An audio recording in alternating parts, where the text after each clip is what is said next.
केंद्रीय अन्वेषण bureau CBI ने 3,700 करोड़ रुपए के 30 से ज्यादा बैंक धोखाधड़ी मामलों में भोपाल के 2 और निवाड़ी के 1 ठिकानों पर छापे मारे। सीबीआई ने छापे की यह कार्रवाई देश के 11 राज्यों में 100 से अधिक स्थानों पर की है। इन फ्रॉड को लेकर देश भर में 30 एफआईआर दर्ज हुई। इनमें भोपाल के 2 बैंकों में 200 करोड़ का फर्जीवाड़ा सामने आया। बैंक ऑफ बड़ौदा में ज्योति पावर कॉरपोरेशन लिमिटेड द्वारा 196 करोड़ के फर्जी लोन मामले में एफआईआर दर्ज की गई। इसके साथ ही इंडियन ओवरसीज बैंक से फर्जी दस्तावेजों से 4 करोड़ के लोन मामले में सीबीआई ने कार्रवाई की है।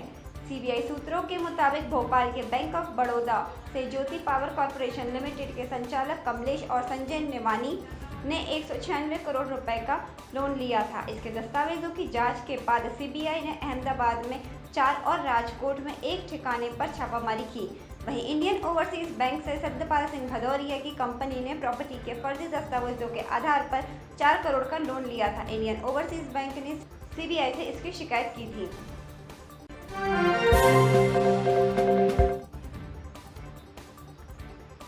प्रदेश में कोरोना बेकाबू होता जा रहा है। इसके बाद और सख्ती की तैयारी है। इंदौर में शाम को हुई क्राइसिस मैनेजमेंट की बैठक में बाजार रोजाना रात 10 बजे के बजाय 9 बजे बंद कराने के निर्णय लिए गए।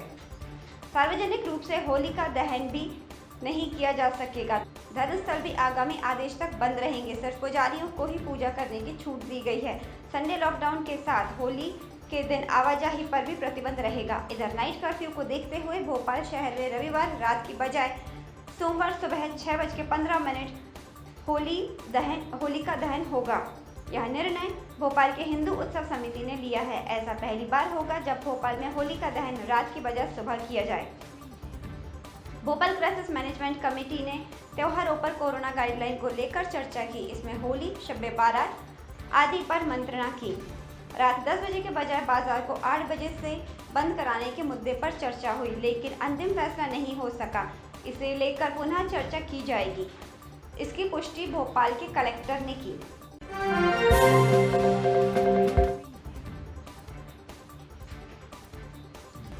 राजधानी में 425 नए मरीज मिले हैं। यह बीते 1 साल में किसी एक दिन में मिले नए मरीजों का दूसरा सबसे बड़ा आंकड़ा है। इससे पहले 19 नवंबर 2020 को इतने ही मरीज मिले थे।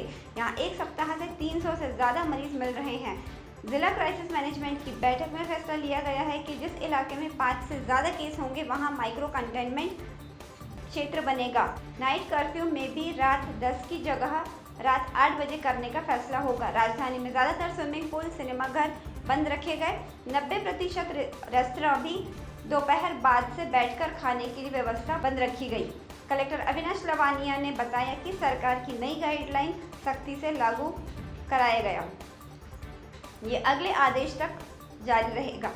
इधर प्रदेश में 1,885 नए मरीज मिले हैं और 9 की मौत सरकारी रिकॉर्ड में दर्ज की गई है, जबकि छिंदवाड़ा के जिला अस्पताल के कोविड वार्ड में 9 मरीजों की मौत हुई है, जबकि अधिकारी सिर्फ 2 की पुष्टि कर रहे हैं। बेटी बचाओ के नारे हर जगह गूंजते हैं। बेटियों के लिए केंद्रों से लेकर प्रदेश में कई योजनाएं भी चल रही हैं। इसके बावजूद लावारिस स्थिति में फेंकी गई नवजात लड़की की संख्या इस बात की ओर इशारा करती है कि समाज में लड़कियों का होना आज भी अभिशाप है। इस बात का खुलासा एक निजी संस्था द्वारा चलाए जा रहे पालना अभियान के माध्यम से हुआ। यह अभियान मध्य प्रदेश सहित 6 जगहों में चलाया जा रहा है। कोरोना काल में मध्य प्रदेश में 40 नवजात शिशु को झाड़ियों में छोड़ा गया। इसमें से 10 नवजात को बचाया नहीं जा सका। भोपाल में इस दौरान 4 बच्चे झाड़ियों में फेंके गए, जिसमें से 2 की मौत हो गई। 2 शिशु को जेपी अस्पताल में बाद में शिशुगृह भेजा गया था। हालांकि फेंके गए नवजात में लड़कों के मुकाबले लड़कियों की प्रतिशत अधिक है। इस बात की पुष्टि महिला एवं बाल विकास विभाग के शिशुगृह में भेजे गए बच्चों की संख्या से करती है।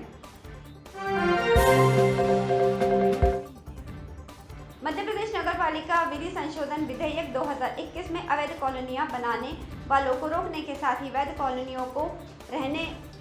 कॉलोनियों में रहने वाले नागरिकों के अधिकारों को भी सुरक्षा दी गई है।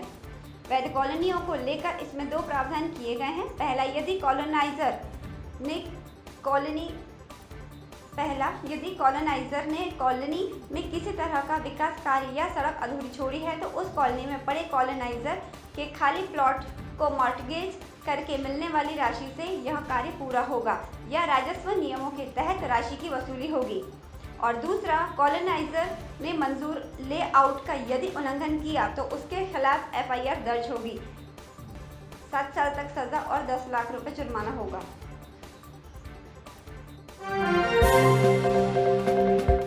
भोपाल में होली समेत अन्य त्योहारों को मनाने को लेकर नई गाइडलाइन जारी की जाएगी।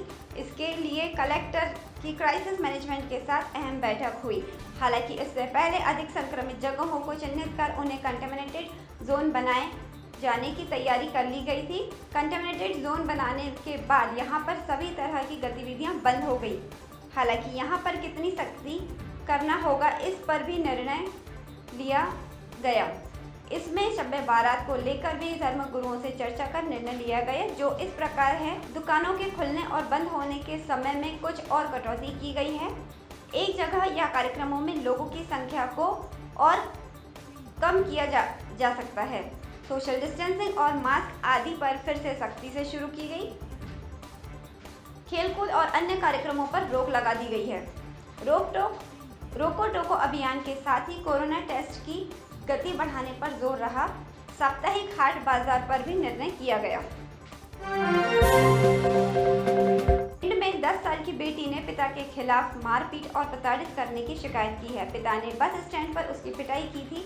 इसके बाद वह सीधे वहां पर ड्यूटी पर तैनात पुलिसकर्मी के पास पहुंच गई। बोली, अंकल मेरे पिता मुझे पीटते हैं, मुझे बंधक बना लिया है, घर से नहीं निकलने देते हैं। इसके बाद पुलिस जवान ने पिता को हिरासत में ले लिया और बेटी को चाइल्ड लाइन भेज दिया गया। मामला देहता थाना क्षेत्र के सुंदरपुरा गांव का है। बच्ची की मां की मौत 4.5 महीने पहले हो गई थी। तभी से पिता बलबीर सिंह शाक्य उसे प्रताड़ित करने लगा, उसकी पढ़ाई छुड़ा दी, यहाँ तक कि बेटी को घर से बाहर खेलने भी नहीं जाने देते। बात बात पर पिटाई करने लगे। बाहर खेलने जाने पर पिटाई करते थे। भिंड बस स्टैंड पर भी किसी बात पर पिता ने बच्ची की पिटाई कर। बस स्टैंड पर तैनात पुलिस जवान शैलेंद्र द्विवेदी को देखकर उसकी हिम्मत आ गई। वह सीधे शैलेंद्र के पास पहुंची और शिकायत कर दी। पुलिस जवान ने डायल 100 को सूचना दी। बालिका को चाइल्ड लाइन के सुपुर्द कर दिया गया। पिता के खिलाफ पुलिस ने अब तक FI दर्ज नहीं की।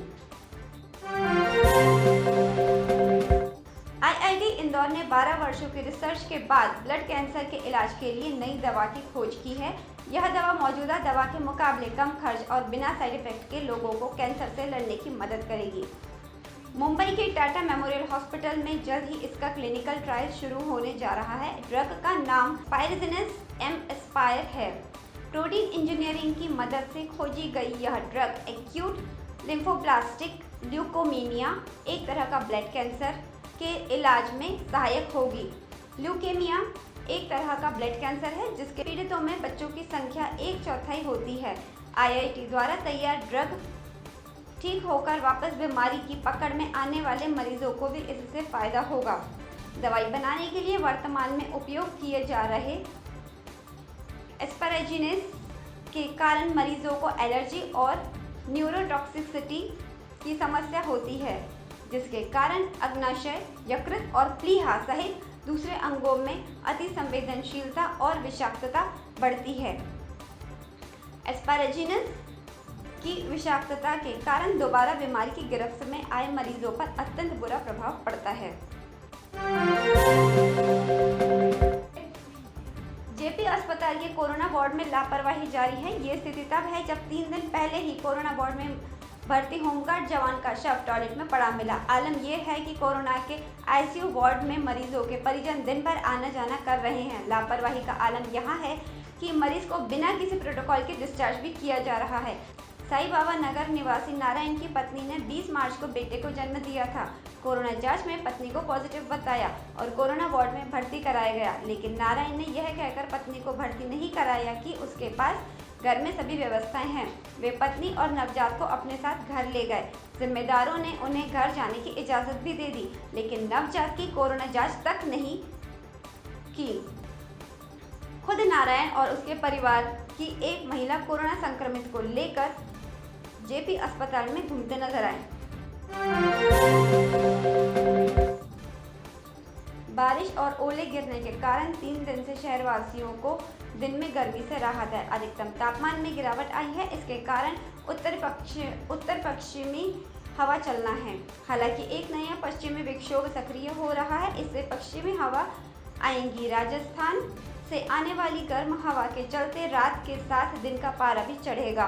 मार्च के अंत तक अधिकतम तापमान 40 डिग्री सेल्सियस के करीब पहुंच सकता है, यानी होली के बाद तेज गर्मी बढ़ेगी। पश्चिमी विक्षोभ के असर से अंचल में इस बार केवल बादल छाएंगे, इससे तापमान कम होने के आसार नहीं है। मौसम विभाग के अनुसार पश्चिम से आने वाली गर्म हवा पारे की रफ्तार बढ़ाएगी।